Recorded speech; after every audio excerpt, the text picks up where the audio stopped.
আমরা কাল থেকে আবেদন করেছি উনি আসবেন এখানে, উনি একটা চর মারলো সেখানে উপস্থিত হন, কিন্তু এত বড় ঘটনা ঘটে গেল ওনাকে দর্শন পেলাম না।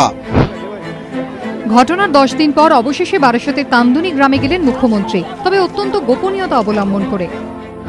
বেলা 12:10, তখনও মহাকরণ জানে না মুখ্যমন্ত্রীর সফরসূচি। হঠাৎ দপ্তর ছেড়ে বেরিয়ে যান মমতা বন্দ্যোপাধ্যায়।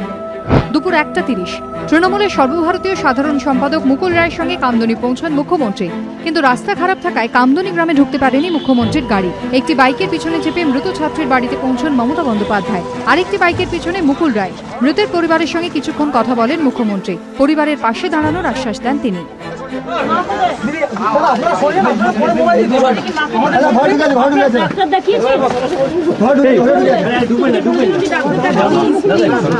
বললাম ডাক্তার দেখানোর কথা, তুই কি করলি? এই তোকে যে বললাম বাবাকে ডাক্তার দেখানোর কথা, হ্যাঁ বলেছি, সেটা নয়, হসপিটালে ভর্তি করলে ওনার কোনো প্রবলেম আছে। মৃতের পরিবারের সঙ্গে দেখা করার পর মুখ্যমন্ত্রী আশ্বাস দেন, ঘটনায় 15 দিনের মধ্যে চার্জশিট পেশ, 1 মাসের মধ্যে শাস্তির ব্যবস্থা করা হবে, ফাস্ট ট্র্যাক কোর্টে হবে বিচার, দোষীদের ফাঁসি চাইবে রাজ্য সরকার।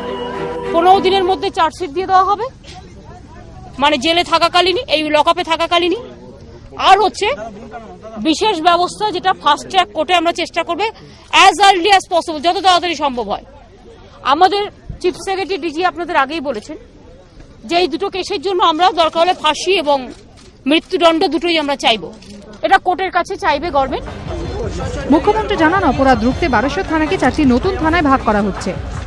আমরা এই বারাসত থানাটাকে আমরা আরো 4টে নতুন থানা তৈরি করব, এবং এই 4টে থানার মধ্যে একটা ডিরোজিও কলেজের সামনে আশেপাশে আমনপুর বলে একটা জায়গা আছে, আমিনপুর শাসনের এখানটা একটা থানা হবে, একটা মধ্যমগ্রাম হবে, একটা ডিরোজিও কলেজের কাছাকাছি নজর রাখার জন্য একটা কিছু করব, এবং আর একটা হবে বারাসতের কলেজের ওপারে। বিরোধী নেত্রী থাকাকালীন ধর্ষণ কিংবা নারী নির্যাতনের অভিযোগ উঠলেই সঙ্গে সঙ্গে পৌঁছে যেতেন মমতা বন্দ্যোপাধ্যায়, কিন্তু এক্ষেত্রে 10 দিন লেগে গেল কেন? ইতিমধ্যেই নানা মহলে তৈরি হয়েছে প্রশ্ন। রাজনৈতিক মহলের ব্যাখ্যা, পঞ্চায়েত ভোটের আগে সাধারণ মানুষের ক্ষোভ দূর করতেই মুখ্যমন্ত্রীর এই কৌশলী কামদুনি সফর। ফেরার পথে রাজারহাটে ডিরোজিও কলেজে যান মুখ্যমন্ত্রী, কথা বলেন কর্তৃপক্ষের সঙ্গে। সঞ্চয় মিত্র, রঞ্জিত সাউয়ের রিপোর্ট, এবিপি আনন্দ।